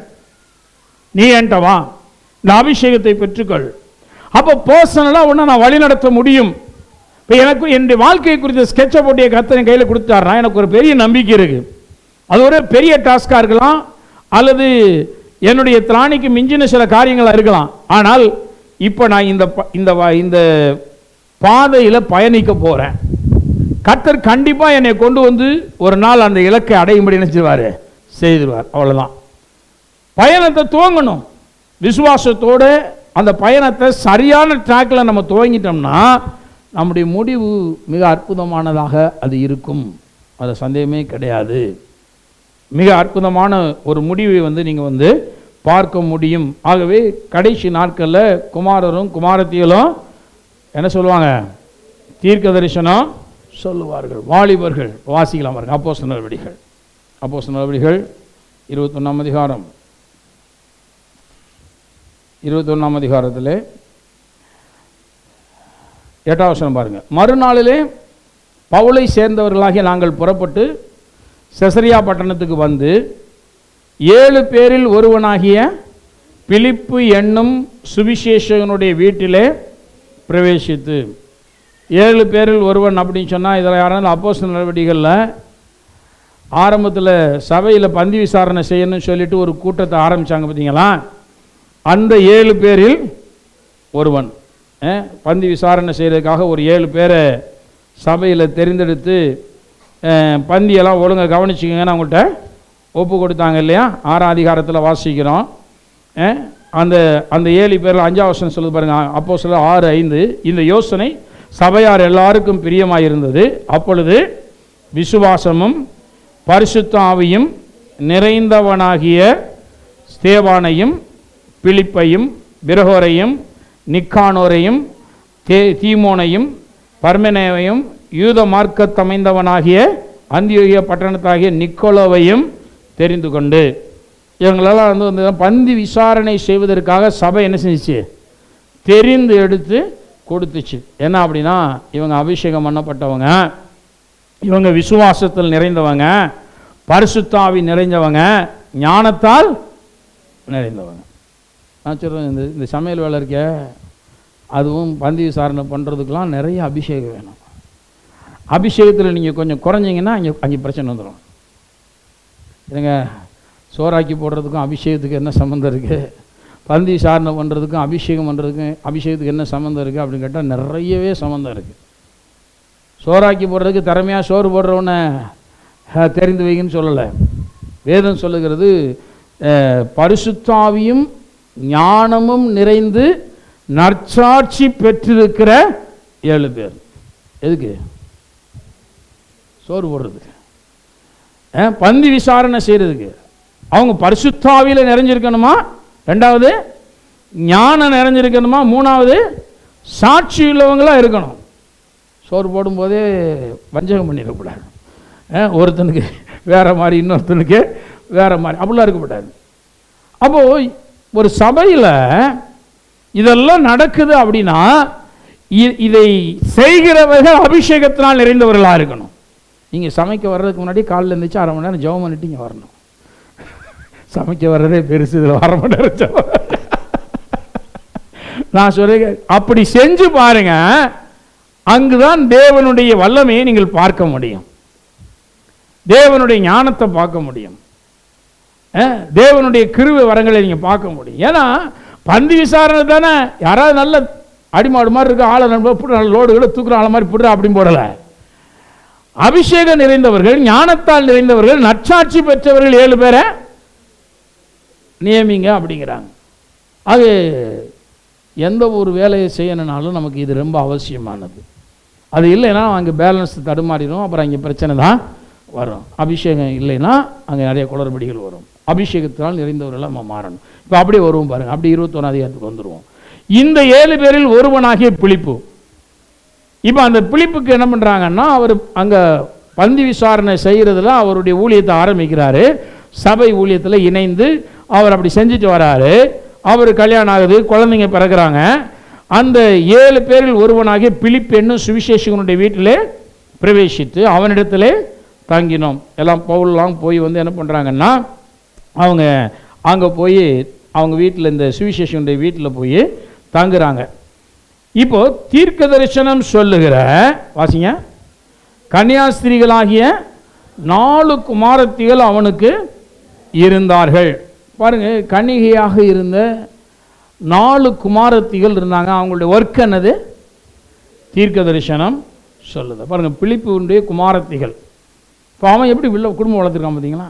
வேத வசனம் சொல்லுது, உன்னுடைய குமாரரும் குமாரத்திகளும் என்ன செய்வாங்க? தீர்க்க தரிசனம் சொல்லுவாங்க, சொப்பனம் தரிசனம் காண்பாங்க, வாலிபர்கள் தரிசனம் காண்பாங்க. அப்படி சொன்னால் அதை தங்களுடைய வாழ்க்கையிலே அவர்கள் அனுபவமாக மாற்றியிருக்கிறார்கள். இந்த யோவேல் சொன்ன வாக்கு தத்தத்தை எடுத்து அந்த குடும்பத்தில் நான் நினைக்கிறேன், அந்த பிலிப்பு தன் பிள்ளைகளுக்கெல்லாம் இதை ரொம்ப கருத்தாக அனுப்பிச்சிருப்பாரு, போதிச்சிருப்பாரு. நீங்கள்லாம் வாலிபர்களாக வர்ற நாட்களில் அபிஷேகத்து நிறைவோட நீங்கள் என்ன பண்ணணும்? தீர்க்க தரிசனம் உரைக்கணும். நீங்கள் தீர்க்க தரிசனம் உரைக்கிறவர்களாக மாறணும். அப்போது வாக்கு தத்தங்கள் என்பதே வந்து பார்த்தீங்கன்னா, யார் உரிமை பாராட்டுகிறார்களோ அவர்களுக்கு அது சொந்தமாகி விடுகிறது. வாக்குத்தத்தம் யாருக்கு சொந்தம்? சில சொல்ல வாக்குத்தத்தம் எல்லாருக்கும் தான். நான் சொன்னேன், கொடுக்கப்பட்டது எல்லாருக்கும். ஆனால் யாருக்கு அது சொந்தமாய் மாறுகிறது என்றால், வாக்குத்தத்தத்தை எவன் உரிமை பாராட்டி, இது எனக்காக கொடுக்கப்பட்ட வாக்குத்தத்தம், இது என் வாழ்க்கையில் நிறைவேறும், நான் இந்த வாக்குத்தத்தத்தை எடுத்துக்கொள்ள போகிறேன், பிடித்துக்கொள்ள போகிறேன் சொல்லி எவன் அந்த வாக்குத்தத்தத்தை தனக்கு சொந்தமாக்கி கொள்ளுகிறானோ, உரிமை பாராட்டுகிறானோ, அவனுக்கு அந்த வாக்குத்தத்தம் சொந்தமான செய்து மாறுகிறது. வாக்குத்தத்தத்தை நீங்க உரிமை பாராட்டாட்டினா அது உங்களுக்கு சொந்தமான செய்யாது, மாறாது. இந்த பிலிப்பு தன்னுடைய குமாரத்திகளுக்கெல்லாம் நல்லா சொல்லிக் கொடுத்துருக்காரு. ஏன்னா அவர் சபையில் அவர் பரிசுத்தாவினால நிறைஞ்சவர், ஞானம் உள்ளவர், நற்சாட்சி பெற்ற ஒரு மனிதன். அப்படிப்பட்ட ஆளுங்கிறதுனால தான் அவனை அன்னைக்கு சபையில் வந்து அந்த வேலைக்காக தெரிந்தெடுத்தாங்க. இப்போ அவனுடைய வாழ்க்கையில் அப்படி இருந்தவன் பிற்காலத்தில் வந்து பாருங்க, அவனுடைய பிள்ளைகள்லாம் எழும்பி இப்போ இவனு இந்த 7 பேர் இருந்தாங்களே, இந்த 7 பேரும் வந்து பார்த்தீங்கன்னா ஒரு காலத்தில் சபையில் சாம்பார் ஊற்றுற ஆள், கூட்டு வைக்கிற ஆளாக இருந்தவங்க, பின்னாடி இவர்கள் தான் சுவிசேஷகர்கள். இவங்க தான் சுவிசேஷகர்கள். இவங்க சுவிசேஷத்தை சொல்றதுல ரொம்ப கெட்டிக்காரர். இவர்கள் இந்த 5 விதமான ஊழியத்தில் சுவிசேஷ ஊழியம் ஒன்று இருக்கு பார்த்தீங்கன்னா, அந்த சுவிசேஷகர்களாக இவர்கள் மாறிவிடுகிறார்கள். இந்த அதனால தான் வேதம் சொல்லி பிலிப்பு என்னும் சுவிசேஷகனுடைய, வாசிங்க, கையில் வயல் வச்சிருக்கீங்களா, வீட்டிலே பிரவேசித்து பாருங்க, பிலிப்பு என்கிற அந்த சுவிசேஷகனுடைய வீட்டிலே பிரவேசித்து. இது பிலிப்பு வந்து பின்னாடி வந்து என்ன ஆயிட்டாருன்னா, இவர் வந்து பெரிய சுவிசேஷகனாக அவர் மாறிவிடுகிறதை பார்க்கிறோம். சுவிசேஷத்தை இந்த உலகத்துக்கு என்ன பண்ணுறாரு, கொடுக்கக்கூடிய ஒரு மனிதனாக இந்த பிலிப்பு இருக்கிறதை பார்க்கிறோம். இந்த பிலிப்புவை பல இடங்களில் வந்து தேவன் வந்து பயன்படுத்தி இருக்கிறதை பார்க்கிறோம். நான் சொல்கிறேன், இன்றைக்கி நீங்கள் சபையில் ஒரு சின்ன வேலையை செய்கிறத ஆரம்பிக்கலாம், ஆனால் உங்களுக்குள்ளே இருக்கிற அபிஷேகம் உங்களை அந்த வேலையிலேயே வச்சிருக்காது. நான்லாம் அந்த சபையில் வந்து ஆரம்பத்தில் சேரும்போது, சபையில் விசுவாசியாக இருக்கும்போது, என்னுடைய டியூட்டியை சபையை கூட்டி துடைக்கிறதும் சபையை பராமரிக்கிறதும் இந்த மாதிரி வேலைகளை தான் நான் பல ஆண்டுகள் செய்து கொண்டிருந்தேன் சபையில். அதுக்கு சம்பளம்லாம் கிடையாது, வாலண்டியர் ஒர்க்காக என்ன பண்ணேன், அங்கே அந்த வேலையை தான் செய்துகிட்டே இருப்போம். அதான் என்னுடைய வேலை. யார் வர்றாங்களோ இல்லையா அதான் செய்வேன். என்னுடைய சொந்த வீட்டை போல நான் அதை பராமரிப்பேன். அந்த மாதிரி வேலைகள்லாம் நான் வந்து அங்கே செஞ்சுட்டே இருப்பேன். ஆனால் என்னை தேவன் வந்து அந்த கூட்டுற துடைக்கிற வேலையில் என்ன செய்யலை, வைக்கல. நிறைய நேரங்களில் சபையில் உள்ள மக்கள் என்ன பண்ணிட்டாங்கன்னா, நான் அந்த சபையில் ரொம்ப எல்லா வேலையும், பாத்ரூம் கழுவுற வேலையிலேருந்து, வாசலுடைய வண்டி கழுவுற வேலையிலேருந்து எல்லா வேலையும் செஞ்சிட்ருவேன். அன்பினால் செய்வேன். அவர் வந்து என்னை வந்து கட்டாயப்படுத்த மாட்டார். நான் அன்பினால் எல்லா வேலையும் செய்வேன். அன்னைக்கு இன்ஸ்ட்ருமெண்ட்ஸ் எடுத்து வைக்கிற வேலையாக இருக்கட்டும், சவுண்ட் சிஸ்டம் ஆப்ரேட் பண்ணுற வேலையாக இருக்கட்டும், எல்லா வேலையும் கொஞ்சம் கொஞ்சமாக கற்றுக்கொண்டு எல்லாத்தையும் செய்ய ஆரம்பிப்பேன். அதனால் பொதுவாக சபையில் சில மக்களுக்கு என்ன வந்துடுதுன்னா, இவங்க ரொம்ப அடித்தட்டு மக்கள் போல், அதனால தான் இந்த மாதிரி எல்லா வேலையும் செஞ்சுட்டு தர்றாங்க. உடனே வந்து ஒரு அற்பமாய் பார்க்குற கண்கள். அதை நான் எப்போ ஃபீல் பண்ணேன் அப்படின்னா, நான் கல்யாணம் முடிச்சுட்டு பாஸ்டரை பார்த்துட்டு வரலாம் அப்படின்னு சொல்லிவிட்டு நான் சர்ச்சுக்கு வர்றேன். நம்ம கல்யாணம் முடிச்சுட்டு ஒரு 2 நாள் கழிச்சு ஒரு நாள் அங்கே சர்ச்சுக்கு வர்றேன். அப்போது அங்கே இருந்த சில அம்மாமார் என்னை கூப்பிட்டு சொல்கிறாங்க, பிரதர் உங்களுக்கு இவ்வளோ பேக்ரவுண்ட் இருக்குன்னு எங்களுக்கு தெரியாது பிரதர். இப்போ கல்யாணத்தில் தான் என் பேக்ரவுண்ட் என்ன செய்கிறாங்க, பார்க்குறாங்க. ஏன்னா நான் எங்கள் ஊரெலாம் வேறு, என் சொந்த பந்தங்கள்லாம் இருந்த இடம் வேறு, நான் என்ன பண்ணுறேன், என்ன ஒர்க் பண்ணுறேன், எப்படி மக்கள்கிட்ட பழகிறேன், இதெல்லாம் யாருக்கும் தெரியாது. சபைங்கிறது வந்து சபை மட்டும்தான். அங்கே வருவேன், வேலை செய்வேன், போயிடுவேன், ஒரு ரூம் எடுத்து போட்டுருவோம், அங்கே போய் தங்கிடுவோம், அவ்வளோதான். வேறு எதுவுமே மக்களுக்கு தெரியாது. ஆனால் கல்யாணம் ஆண்டோடைய கிருபையில் வெகு சிறப்பாக ரொம்ப நல்லா நேர்த்தியாக நடந்துச்சு. அப்போ அவங்க சொல்கிறாங்க, திருமணத்தில் தான் உங்களை பார்த்தோம், உங்களுடைய பின்னணி என்ன, நீங்கள் எவ்வளோ ஒரு நல்ல ஸ்டேட்டஸோடு இருக்கீங்கன்னு. நாங்கள்லாம் உண்மையிலே உங்களை ரொம்ப அற்பமாக நினச்சோம் பிரதர், சாரி பிரதர். ஒரு அம்மா அப்படியே கேட்டாங்கன்ட்ட, சாரி பிரதர் அப்படின்னாங்க. ஏன்னா அந்த அம்மா தீர்க்கதரிசனம் சொல்கிறது சபையில். அந்த தீர்க்கதரிசிக்கே விளங்கலை நான் யாருன்னு. ஆனால் அவங்க மனம் திறந்து சொன்னாங்க, உண்மையாகவே நான் வருந்துகிறேன், ஏன்னா உங்களை யாருன்னு நாங்கள் என்ன செஞ்சுக்கல, இதுவரை புரிந்து கொள்ளலை, இப்போ தான் புரிந்துக்குவோம் அப்படின்னாங்க. நான் சொல்லுகிறேன், நம்ம அந்த நிலையில் இருந்ததுனால கடவுள் அங்கேயே நம்மளை என்ன செய்யலை வச்சிருக்கல. சில நேரங்களில் வந்து பாருங்க, நீங்கள் கிச்சன் ஒர்க் பார்க்குற ஆளாக இருக்கலாம், மற்றவர்களுடைய பார்வையிலே உங்களுடைய வேலைப்பாடுகள் வந்து ரொம்ப கீழ்த்தரமாக தெரியலாம். ஆனால் அவங்க ஒழுங்காக சாப்பிட்டு போகிறாங்கன்னா அது நீங்கள் போடுற சோறு தான். நீங்கள் பாடுபடலைன்னா அவங்களுக்கு சோறு என்ன செய்யாது, வராது. ஒருத்தர் சுத்தம் பண்ணலைன்னா சுத்தமாக இருக்கிறவர்கள் இங்கே வந்து சுத்தமாக உட்கார முடியாது. இப்போ சுத்தமாக ஒருத்தர் வந்து உட்காந்துட்டு போகிறவனை காட்டிலும் சுத்தம் பண்ணுகிறவன் தான் மேலானவன். ஏன்னா அவன் தான் நீ சுத்தமாக இருக்கிறதுக்கு என்ன செய்யறான், உதவி செய்யறான். நல்லா சேர் எடுத்து போகிறான், தொடச்சி வைக்கிறான், ஆலயத்தை கூட்டுறான், எல்லா வேலையும். அதனால தான் நான் டீசெண்டாக அந்த இடத்துல வந்து என்ன செய்ய முடியுது, என்னுடைய டீசென்சியை மெயின்டைன் பண்ணிக்க முடியுது. அப்படியே நான் வர்றேன், நல்லா அப்படியே வந்து அழகாக உட்காந்துட்டு நான் மட்டும் அழகாக போக முடியுது. அப்படினால் சுத்தம் பண்ணுகிற மனுஷன் மேலானவன். அப்போ யாரையுமே, அதனால தான் வேதம் சொல்லுது, இந்த சிறியரில் ஒருவரையும் நீங்கள் அற்பமாக என்ன செய்ய வேண்டாம், என்ன வேண்டாம் அப்படி வேதம் சொல்லுது. யாரையுமே அற்பமாக நினைக்காதீங்க. எந்த வேலை செஞ்சாலும் தேவனுடைய பணிக்காக. இன்னொன்று சொன்னால், நான் நன்றாக இருப்பதற்காக அவன் வேலை பார்த்துட்டு இருக்கான், நான் நன்றாக இருப்பதற்காக அவன் சமைச்சிட்டு இருக்கிறான், ஏதோ ஒரு வேலையை செய்கிறான் தேவாலயத்தில். ஆகவே அவர்களை மேன்மை உள்ளவர்களாக, ரெட்டிப்பான கனத்துக்கு பாத்திரவான்களாக என்ன வேண்டுமே தவிர அற்பமாக என்ன செய்யக்கூடாது, என்னவே கூடாது, அற்பமாக எண்ணக்கூடாது. இந்த பிலிப்புவை எத்தனை பேர் எப்படி நினைச்சாங்களோ தெரில, ஆனால் பிலிப்பு கடைசி வரைக்கும் ஊற வைக்கிற ஆளாவே இல்லை. இப்போ என்ன, பிலிப்பு என்கிற சுவிசேஷகன். ஹல்லேலூயா. பாருங்க, இப்போ அந்த பிலிப்பு என்ன ஆயிட்டாரு, சுவிசேஷகனா மாறிட்டாரு. இப்போ அது மாத்திரம் இல்லை, அவருடைய பிள்ளைகள்லாம் எப்படி ஆயிட்டாங்க, தீர்க்கதரிசிகளாக மாறிட்டாங்க. இப்போ அவங்களாம் வந்து பார்த்தீங்கன்னா தீர்க்கதரிசிகளாக மாறிட்டாங்க. இப்போ அந்த குடும்பம் அதனுடைய ஸ்டேட்டஸ் எப்படி போயிட்டு இருக்கு பார்த்தீங்களா? இப்போ பவுலே ஊழிய பயணமாக வரும் பொழுது இந்த பிலிப்புனுடைய வீட்டை தேடி போய் அங்கே என்ன பண்ணுறாரு, அங்கே தங்குவான். வராங்களா? நான் சொல்கிறேன், உங்களை தேடி எல்லாரும் வருவார்கள். ஹல்லேலூயா.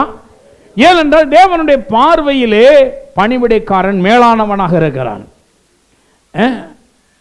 அதனால தான் இயேசு கூட அந்த பணிவிடையின் வேலையை செய்தேன்கிறாரு. நான் வந்து ஊழியம் கொள்ளும்படி வராமல் ஊழியம் செய்யும்படியாகவும் அநேகரை மீட்கும் பொருளாக என்னையே நான் கொடுக்கறதுக்காக நினைச்சிருக்கேன், இந்த உலகத்தில் வந்திருக்கேங்கிறார். அதனால தேவனுடைய ராஜ்யத்தில் வந்து நம்ம யாரையுமே என்ன செய்யக்கூடாது, அற்பமாக ஒரு நாள் என்ன செய்யக்கூடாது, என்னவே கூடாது. அதை நாம் வந்து கனத்துக்குரியவர்களாக நாம் ஒவ்வொரு மனுஷர்களையும் இந்த உலகத்தில் என்ன செய்யணும், எண்ண வேண்டியது அவசியமான ஒன்றாக இருக்கிறது. இங்கே பார்க்கிறோம், இப்போ இந்த 4 குமாரத்திகள் இருந்தாங்க. 4 பேருமே எப்படிப்பட்டவங்க, தீர்க்க தரிசனம் சொல்லுகிறவர்கள். இந்த 4 பேருமே தீர்க்க தரிசனம் சொல்லுகிறவங்க. அப்போ பிலிப்புடைய வீட்டில் மட்டும் 4 தீர்க்க தரிசிகளை கடவுள் ஏற்படுத்திட்டு இன்னொருத்த வீட்டில் ஒரு தீர்க்க தரிசி கூட ஏற்படுத்த மாட்டேன்னு சொல்லுவாரா? அவருடைய விருப்பமே நீங்கள் எல்லாருமே தீர்க்க தரிசனம் என்ன செய்யணும், சொல்லணும். நீங்கள் எல்லாருமே, சபையில் இருக்கிற அத்தனை வாலிபர்களும் நீங்கள் தீர்க்க தரிசன வரத்தை உடையவர்களாக இருக்க வேண்டும் என்றுதான் தேவன் விரும்புகிறார். யாரோ ஒருத்தருக்கு தீர்க்க தரிசனம் வந்துச்சு, எனக்கு ஒண்ணுமே விளங்கலைங்க, அப்படி இருக்கக்கூடாது. எல்லாருமே அந்த தீர்க்க தரிசன வரத்தை உடையவர்களாக நீங்கள் இருக்க வேண்டும். ஏனென்றால் இது எல்லாருக்கும் பொதுவான தேவ பக்திக்குரிய வாக்கு தத்துவமாக இது இருக்கிறது. எல்லாருக்கும் பொதுவானதுங்க. இதை வந்து நீங்க யார் வேணாலும் என்ன செய்யலாம், உரிமை பாராட்டலாம். எத்தனை பேர் உரிமை பாராட்ட போறீங்க? ஹல்லேலூயா. பாருங்க, நீங்க இதை வந்து உரிமை பாராட்டணும். இது எனக்குரியது, நான் வந்து இதை பெற்றுக்கொள்ள போறேன், இதை தேவன் எனக்கு வாக்கு பண்ணி இருக்கிறார், நான் இதை அடைந்து கொள்வேன் அப்படின்னு சொல்லி நீங்கள் உரிமை பாராட்டினால் நீங்கள் அதை அடைந்து கொள்வீர்கள். நீங்க உரிமை பாராட்டாட்டினா நீங்க அதை எடுத்துக்கொள்ள முடியாது. நீங்க உரிமை பாராட்டணும். உரிமையோட கர்த்தர்ட்ட கேட்கலாம். தேவன் வாக்கு பண்ணியிருக்கிறார், தீர்க்கதரிசியாக ஆகணும்னு ஆசைப்பட்டீங்கன்னா உங்கள் ஆசை நல்ல ஆசை, தவறான ஆசை கிடையாது, நல்ல ஆசை. காணாதவைகளை, அறியாதவைகளை, எதிர்காலங்களை குறித்த காரியங்களை தேவன் உங்கள் மூலமாய் அநேகருக்கு வெளிப்படுத்துகிறவராக இருக்கும் பொழுது அவர் உங்களை குறித்தும் அவர் நிச்சயமாகவே வெளிப்படுத்துகிறவராக அவர் இருப்பார். ஆகவே நீங்கள் வந்து அது எல்லாத்தையும் வந்து பெற்றுக்கொள்ள முடியும், பெற்றுக்கொள்ள வாஞ்சியுங்கள். யாரோ ஒருத்தருக்கு தான் இது கொடுக்கப்பட்டிருக்கு, நமக்கு கிடைக்காது போல அப்படின்னு என்றைக்குமே நினைக்காதீங்க. இப்போ அப்படியே பாருங்கள், கொரிந்தியர் திருப்பிக் கொள்வோம் பாருங்கள். 1 கொரிந்தியர் 14ஆம் அதிகாரத்துக்கு வருவோம் பாருங்கள். 1 கொரிந்தியர்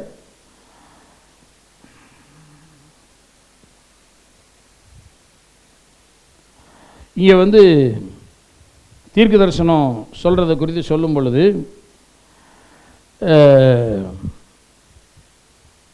நிறைய இந்த சபையில் வந்து அந்நிய பாஷையில் பேசுகிறதையும் தீர்க்க தரிசனம் சொல்கிறதை பற்றியும் இந்த 14 அதிகாரத்தில் 1 கொரிந்தியரில் நிறைய பேசிகிட்டே வரார். தீர்க்க தரிசனம் சொல்கிறது ரொம்ப நல்லது அப்படிங்கிறார்.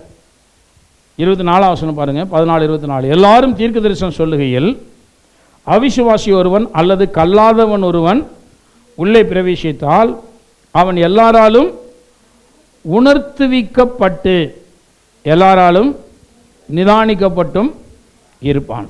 பாருங்கள், இந்த தீர்க்க தரிசனம் என்ன பண்ணும் அப்படின்னா உணர்த்தும், ஒரு உணர்வை கொடுக்கும். தீர்க்க தரிசனத்தை ஒரு மனிதன் கேட்கும் பொழுது, அதை ஒரு மனிதன் உரைக்கும் பொழுது, இன்னொருவன் கேட்கும் பொழுது, அந்த மனிதன் வந்து தேவனாலே உணர்த்துவிக்கப்படுகிறான். அவனுடைய நிலை அங்கு வெளிப்படுத்தப்படுகிறது, அல்லது அவனை கைட் பண்ணுது. தீர்க்க தரிசனம் அவனை ஆறுதல் படுத்துது, அவனுக்கு புத்தியை கொடுக்குது, ஏதோ ஒரு வேலை அவனுக்குள்ள என்ன செய்யுது, அது செய்கிறது என்று பார்க்கிறோம். அவிசுவாசி ஒருவன் என்று பார்க்கிறோம். பாருங்கள், விசுவாசிக்கு தீர்க்க தரிசனம் உரைத்தலும் இருக்குது, அவிசுவாசிகளுக்கு உரைக்கிறது இருக்குது. இப்போ அவிசுவாசி அவங்களுக்கு ஒன்றும் பெருசாக தெரியாது, வரங்களை பற்றி தெரியாது, ஆவியானுடைய செயல்களை பற்றி தெரியாது. ஆனால் நீங்கள் தீர்க்க தரிசனம் உரைக்கும் பொழுது அவன் வந்து உணர்த்துவிக்கப்படுகிறானாம். இங்கு தேவன் இருக்கிறாரு, நம்ம என்னமோ நினச்சிட்டு இந்த சபைக்கு வந்தோம், இந்த சபைக்குள்ளே தேவன் இருக்கிறாரு, என்னுடைய வாழ்க்கையை பற்றி அப்படியே சொல்கிறாரு, அல்லது நான் ஏதோ ஒன்று எதிர்பார்த்துட்டு வந்தேன், என்னை கைட் பண்ணுறாரு இங்கே ஆவியானவர் அப்படிங்கிறத அவன் உணர்ந்து அவன் உணர்த்துவிக்கப்படுகிறவனாக அவன் இருப்பான் என்று வேதம் தெளிவாய் சொல்லுகிறதை பார்க்கிறோம். ஆகவே தீர்க்க தரிசனம் வந்து சொல்லணும். இன்னும் சொல்கிறார் பாருங்கள், 29, தீர்க்கதரிசிகள் 2 பேராவது 3 பேராவது பேசலாம், மற்றவர்கள் நிதானிக்க கடவர்கள். இப்போ வந்து பாருங்கள், நீங்கள் எல்லா வாலிபர்களுமே தீர்க்க தரிசனம் சொல்கிறவங்களா இருக்கீங்கன்னு வச்சுக்கோங்களேன். இப்போது அன்பு செல்வி தீர்க்க தரிசனம் சொல்லுதுன்னு வச்சுக்கோங்க. இப்போ இங்கிட்டு இருக்கிற இன்னொருத்தரால் அதை என்ன செய்ய முடியும், நிதானிக்க முடியும். இந்த பொண்ணு வந்து என்ன சொல்லுது, ஏனென்றால் எல்லாருக்குள்ளேயுமே அந்த கிஃப்ட் வேலை செஞ்சிட்ருக்கு, எல்லாருக்குள்ளேயுமே வேலை செய்யுது. அப்போ நிதானித்து அறிகிற ஒரு தன்மை மற்றவங்களுக்கு என்ன செய்யுது, இருக்குது. உண்மையாகவே இந்த வேலையில் இந்த சகோதரியை கொண்டு தேவன் தான் என்ன செஞ்சிட்ருக்காரு, பேசிகிட்டு இருக்காரு, உணர்த்தி கொண்டிருக்கிறாரு. எனக்குள்ளேயும் அதே உணர்வு இருந்துச்சு, நான் இதுதான் சொல்லணும்னு நினச்சேன், ஆனால் அந்த சகோதரி இதை சொல்கிறாங்க அப்படின்னா இது மெய்யாகவே கர்த்தர் தான் என்ன செஞ்சிட்ருக்காரு, சொல்லிட்டு இருக்காரு. அந்த உணர்வு வரும் பாருங்க. ஒருத்தங்க சொல்லும் பொழுது இன்னும் மற்ற வாலிபர்கள், தீர்க்க தரிசன வரத்தை உடைய வாலிபர்கள் உணர்த்தப்படுகிறார்கள். அவங்களுக்கும் அது புரியுது, இது மெய்யாகவே தேவனுடைய வசனம் தானே. அவிசுவாசி ஒருத்தன் வரான், அவனும் உணர்த்தப்படுறான். ஏன்னா நான் நினைக்கவே இல்லை, இந்த பெண்ணை யாருன்னே தெரியாது, இவங்க தீர்க்கதரிசியா யாரு, என்ன வரம் பெற்றிருக்காங்க எதுவுமே தெரியாது, ஆனால் என்னுடைய வாழ்க்கை குறித்த காரியங்களில் நான் வழி நடத்தப்படுகிறேன் அப்படிங்கிறதுல அவிசுவாசியும் என்ன செய்யப்படுறான், உணர்த்தப்படுறான். அப்போ அந்த தீர்க்க தரிசன வரங்கள் வந்து பார்த்தீங்கன்னா ரொம்ப முக்கியமானது. இது என்ன பிரச்சனை அப்படின்னா, அன்னைக்கு இருந்த சபையில் என்னன்னா இந்த வாரம் ரொம்ப வேலை செய்ய ஆரம்பிச்சிச்சு. இந்த வாரம் எல்லாருக்குள்ள தீர்க்க தரிசனம் வர வேலை செய்யுதுங்க. ஏன்னா மாம்சமான யாவர் மேல என்ன செஞ்சார், தேவனே ஆவியை ஊத்திட்டாரு, எல்லாராலையும் தீர்க்க தரிசனம் சொல்ல முடியுது. அதனால இங்க வந்து உட்கார்ந்தா ஆளாளுக்கு தீர்க்க தரிசனம், எல்லாரும் தீர்க்க தரிசனம் சொல்றாங்க எல்லாரும். அப்பதான் பவுல் என்ன பண்றாருன்னா, எப்ப நீங்க எல்லாரும் அபிஷேகத்துல இருந்து தான் பேசுறீங்க, இப்போ ஒரு டிசிப்ளினை வச்சுக்கோங்க. என்னன்னா நீ என்ன சொல்ல வரையோ அடுத்த இவனு சொல்ல போறான். ஏன்னா ஒரே ஆவியானவர் தான் எல்லாருக்குள்ள அந்த வரத்தை கொடுத்துருக்கிறாரு. அப்போ சொல்ல போற மேட்ரு ஒண்ணுதான். இதை வந்து நீங்க இருக்கிற 50 பேரும் தீர்க்க தரிசனம் உரைக்கணும் அவசியம் இல்லை. நீங்க யாராவது ஒருத்தர் 2 பேர் என்ன செய்யட்டும், சொல்லட்டும், மற்றவங்க எல்லாம் அவங்க சரியா சொல்றாங்களான்னு பாருங்க. இதுல என்னன்னா யோசிச்சு பாருங்களேன், நான் சரியாக தேவனால வழி நடத்தப்பட்டு சொல்றேன்னா அப்படிங்கிறத அங்க ஸ்டடி பண்றதுக்கு, அங்க நிதானித்து பார்ப்பதற்கு இன்னும் அநேக தீர்க்கதரிசிகளை தேவன் என்ன செய்திருக்கிறாரு, வைத்திருக்கிறார். நிறைய தீர்க்கதரிசிகளை தேவன் வந்து அங்கே வச்சிருக்கிறாரு, நமக்குள்ளே இருக்கிறாங்க. அப்போ நம்ம வந்து எல்லாராலும் அங்கீகரிக்கப்படக்கூடிய அளவில் அபிஷேகத்தினால் நிறைந்து நம்ம சொல்லப்படுவோமே, ஆனால் எல்லாராலும் நம்ம நிச்சயமாகவே அங்கீகரிக்கப்படுவோம். மற்றவர்கள் நிதானித்து பார்க்க கடவன் அப்படின்னு சொல்கிறார். இப்போ உட்கார்ந்து இருக்கிறவனுக்கு மற்றவர்களுக்கு ஏதாவது வெளிப்படுத்தப்பட்டால் முந்தி பேசினவன் பேசாமல் இருக்க கடவுள், கொஞ்சம் அவனுக்கு கொஞ்சம் சான்ஸ் கொடுப்பா. ரொம்ப நேரம் நீயே பேசுகிற, கொஞ்சம் விடு, அவர் கொஞ்சம் சார்ஜ் கொடு அப்படின்னு சொல்லி பவுல் சொல்கிறார்.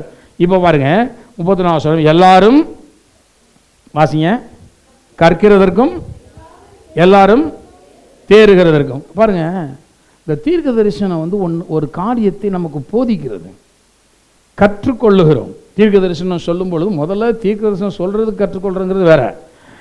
இப்போ என்னன்னா, தீர்க்க தரிசனத்தின் மூலமாக நாம் போதிக்கப்படுகிறோம். பரிசுத்த ஆவியானவர் என்ன பண்றார்? நமக்கு போதிக்கிறார். சத்திய ஆவியானவர் வரும் பொழுது அவர் நம்மளை என்ன செய்வார்? சகல சத்தியத்துக்குள்ளும் நடத்துவார். ஒருவனும் உங்களுக்கு போதிக்க வேண்டியதில் நீங்கள் பெற்ற அபிஷேகம் சகலத்தையும் குறித்து உங்களுக்கு என்ன செய்யும்? போதிக்கும். ஆவியானவர் தீர்க்க தரிசனத்தின் மூலமாக ஒன்றை நமக்கு என்ன செய்றாரு? போதிக்கிறார், கற்பிக்கிறார். இப்போ எல்லாம் நம்ம நிதானமா இருக்கும் பொழுது, நிதானித்து பார்க்கும் பொழுது, ஒருவன் மூலமாய் ஆவியானவர் இன்னொருவனுக்கு என்ன செய்றாரு? பேசி கற்பிக்கிறார். ஒரு காரியத்தை அவன் கற்றுக்கொள்ளுகிறான். நம்ம எல்லாருமே வந்து கற்றுக்கொள்ளுகிறவர்களாக நம்ம இருக்கிறோம். இங்கே வேதம் சொல்லுது, அங்கே உட்கார்ந்திருக்கிற மற்றவர்களுக்கு ஏதாயிலும் வெளிப்படுத்தப்பட்டால் முந்தி பேசாமல் இருக்கிற எல்லாரும் கற்கிறதற்கும் எல்லாரும் தேறுகிறதற்கும். பாருங்க, தீர்க்க தரிசனம் என்ன பண்ணுதுன்னா, நம்ம எல்லாத்துக்குமே போதிக்குது, கற்றுக் கொடுக்குது. நம்மளை எல்லாத்தையுமே அடுத்த லெவலுக்கு ஸ்பிரிச்சுவலாக அடுத்த லெவலில் ரீச் பண்ணும்படி அது என்ன செய்கிறது. பாருங்கள், ஆவிக்குரிய படிகள் நிறைய இருக்குது. ஒருத்தர் ரட்சிப்போடு நிறுத்திடுறான் வாழ்க்கைன்னு வச்சுக்கோங்களேன், அது ஒரு முதல் படி.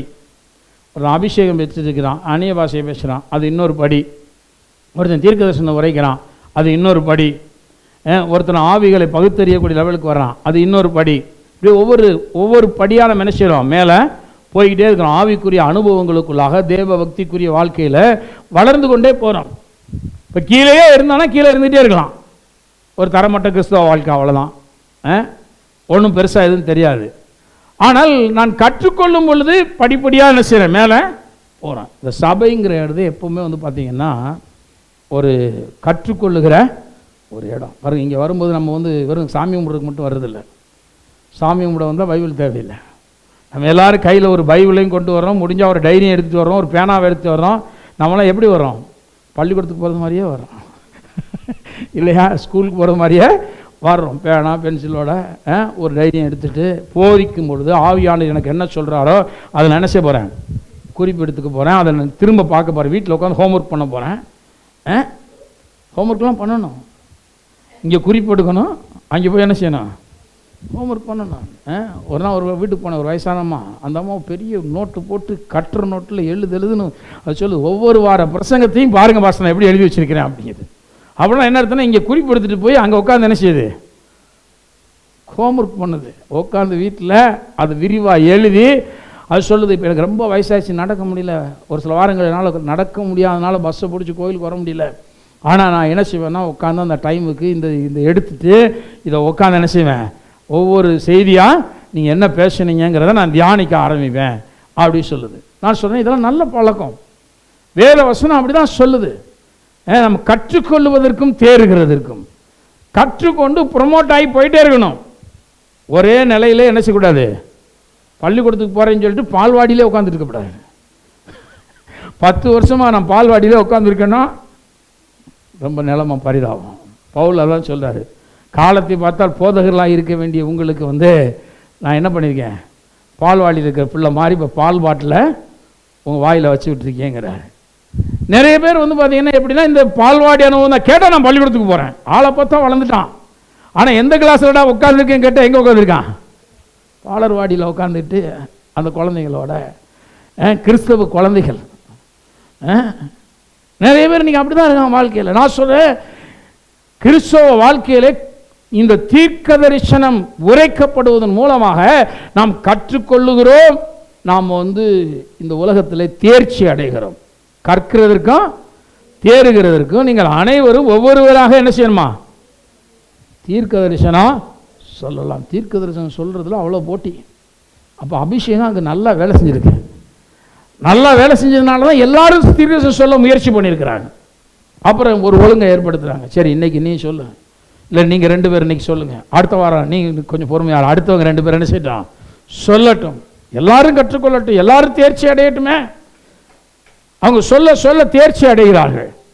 ஆக இதெல்லாம் வந்து புதிய ஏற்பாட்டு சபையில் வந்து ஒழுங்குபடுத்தி கொடுக்கப்பட்ட ஒரு நிகழ்வாக இருக்கிறதை பார்க்கிறோம்.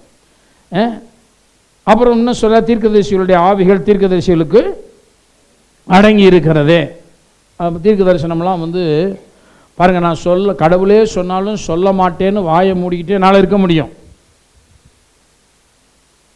அதனால தான் நிறைய பேர் கடவுளே சொன்னால் கூட வாயை திறக்கிறது இல்லை. தீர்க்க தரிசனத்தை கொடுத்தா கூட அவங்க வாயை திறக்கிறது. ஏனென்றால் அது தீர்க்கதரிசிகளுடைய ஆவிக்கால் அடங்கி உங்களுக்கு கட்டுப்பட்டதான் வரம். எல்லாம் சொல்லுங்க, எனக்கு கட்டுப்பட்டதான் வரம். பாருங்க, எனக்குள்ள அது கட்டுப்படுத்தப்படுகிறது. நான் நினைச்சா தீர்க்கதரிசனம் சொல்லாமல் இருக்க முடியும். நான் நினைச்சா அந்நிய பாஷை பேசாமல் கூட இருக்க முடியும். எதையுமே நான் பேச மாட்டேன் அப்படி வாயை முடிக்கிட்டா வர என்ன செய்யாது, வெளியே வராது. அதுதான் வேதம் சொல்லுகிறது, தீர்க்கதரிசிகளுடைய ஆவிகள் தீர்க்கதரிசிகளுக்கு அடங்கி இருக்கிறது, உள்ள கட்டுப்பாட்டுக்குள்ள தான் இருக்குது. ஆகவே அதை நம்ம கொஞ்சம் ஒழுங்காக செய்யலாம் அப்படின்னு சொல்லி அவர் வந்து சொல்றாரு. ஆகவே ஒவ்வொருவராக என்ன செய்யணும், நம்ம வந்து தீர்க்க தரிசனத்தை சொல்லணும் அப்படின்னு சொல்லி வேதம் வந்து ரொம்ப அழகாய் நமக்கு போதிக்கிறதை பார்க்கிறோம். வேதம் சொல்லுகிறது, தீர்க்க தரிசனம் சொல்ல வந்து நம்மெல்லாம் விரும்பணும்.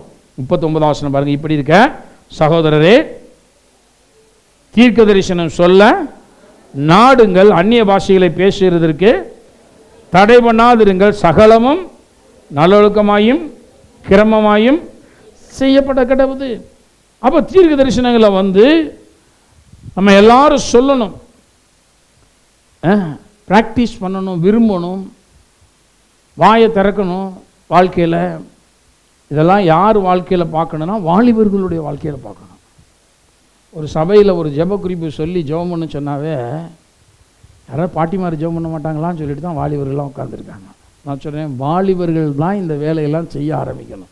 நீ வாலிப காலத்தில் இதை சரியாக செய்ய ஆரம்பிச்சிட்டிங்கன்னா இது உங்களுடைய அந்திய நாட்கள் வரைக்கும் உங்களை வழி நடத்தும். ஒழுங்கா இது எப்போ ஆரம்பமாகுதுன்னா வாலிபத்தில் தான் ஆரம்பமாகுது. நீ ஜெபம் பண்ணுறதா இருக்கட்டும், வேதத்தை படிக்கிறதா இருக்கட்டும், சுவிசேஷத்தை அறிவிக்கிற வேலையாக இருக்கட்டும், எந்த ஒர்க்காக இருக்கட்டும், தீர்க்க தரிசனம் உரைப்பதாக இருக்கட்டும், சொப்பன தரிசனங்களை வெளிப்படுத்துவதாக இருக்கட்டும், எல்லாத்துக்குமே எங்க ஆரம்ப நிலை எது அப்படின்னு கேட்டால் வாலிப காலம். சிலர் இன்னும் நாள் போட்டும் பார்த்துக்கலாம், அம்மா மாதிரி நம்மளும் ஆகிற காலத்தில் பார்த்துக்கலாம். இல்லை, அம்மா மாறாக விட்டு நீங்கள் தீர்க்க தரிசனம் உரைப்பீர்கள்னு வேதம் சொல்லலை.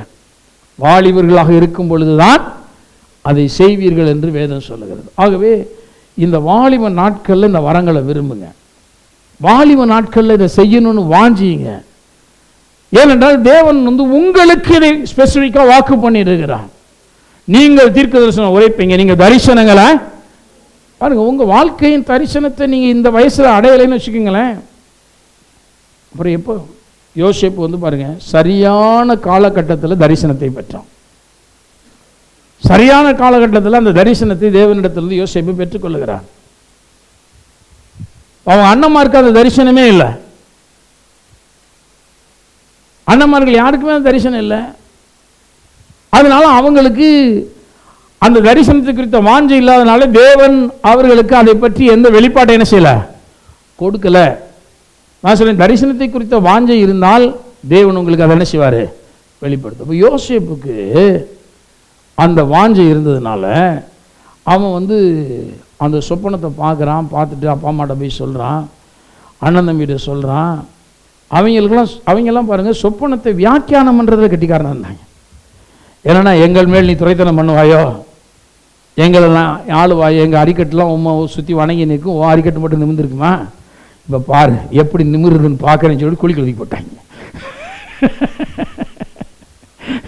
நிமிருதான் அவனை நிமித்துறேன்டான்னு சொல்லிட்டு குளிக்கல போட்டாங்க.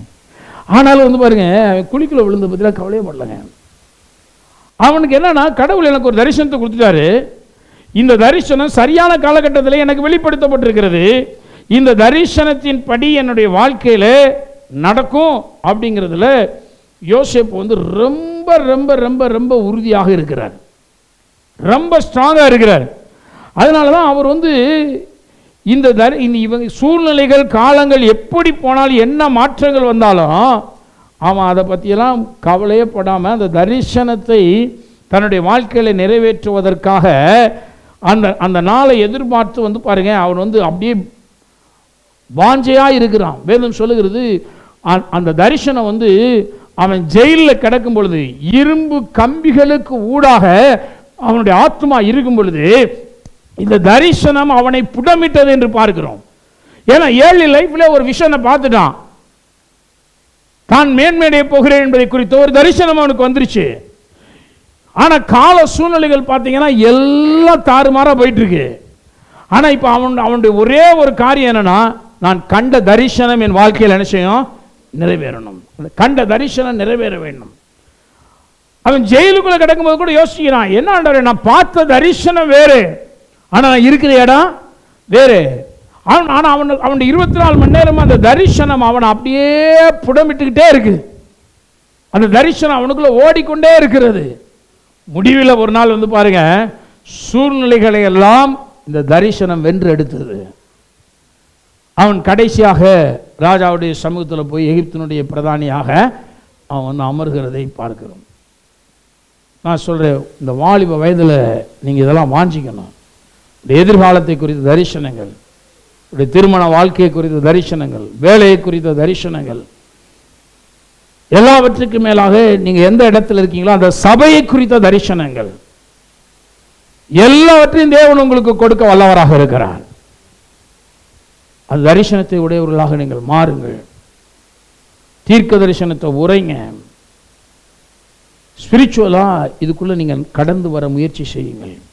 விசுவாசிங்க. அபிஷேகத்தினால் நீங்கள் தீர்க்க தரிசனம் உரைப்பீர்கள்.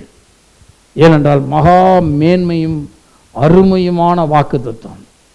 இந்த ஒண்டர்ஃபுல் ப்ராமிஸை நீங்கள் விட்டுறாதீங்க. நிறைய பேருக்கு இந்த ப்ராமிஷனுடைய மேன்மை தெரியறதில்லை. நான் சொல்கிறேன், இந்த ப்ராமிஷனுடைய மேன்மையை நீங்கள் புரிந்து கொள்ள வேண்டும். இது என்ன வாக்கு பண்ணியிருக்கு, இதனுடைய மேன்மை என்ன அப்படிங்கிறது நீங்கள் புரிந்துக்கிட்டீங்கன்னா நீங்கள் வாழ்ந்திருப்பீங்க. நான் சொல்கிறேன், தேவன் தரிசனத்தினால உங்கள் வாழ்க்கையை நடத்துகிறாருன்னா நீங்கள் அற்புதமான ஒரு வழிநடத்தலை பெற்றிருக்கிறீர்கள். பெற்றோர்கள் உங்கள் பிள்ளைகளுக்கு கர்த்தராலே நடத்தப்படுவதற்குண்டான வழிகளை போதிக்க கற்றுக் கொடுங்கள். சொல்லிக் கொடுங்க. நீ என்னெல்லாம் செஞ்சால் அந்த வழிநடத்தலை பெற முடியும். அதுக்கு நீ முயற்சி பண்ணு. கடவுள் உன்னை நடத்துவார். பர்சனலாக உன்னை குறித்த தேவனுடைய நோக்கம் என்ன என்பதை நீ கண்டுபிடி. முதல்ல தேவன் உன்னை எப்படி வழி நடத்தினார்னு கண்டுபிடி. நான் சொல்றேன், தேவன் அற்புதமானவர், அதிசயமான கர்த்தர் அவர் நிச்சயமாகவே உங்களை நடத்துவார். நம்ம எல்லாரும் எழுந்து நிற்போம்.